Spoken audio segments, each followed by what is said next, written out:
নমস্কার বন্ধুরা, কুকিং প্যালেটে তোমাদের স্বাগত। আজকে বানাবো বাচা মাছের রেসিপি। আমি এখানে মাছগুলোকে নুন হলুদ মাখিয়ে নিয়েছি, মাছগুলো ভেজে নেব।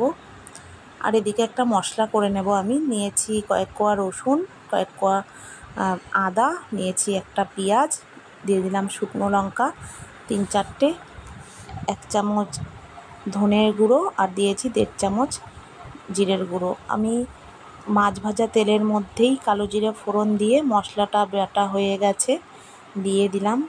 তারপর একটু টমেটো দিয়ে দিলাম, আর নুন আর হলুদ পরিমাণ মতো দিয়ে মশলাটাকে কষিয়ে আমি দিয়ে দিলাম অল্প জল।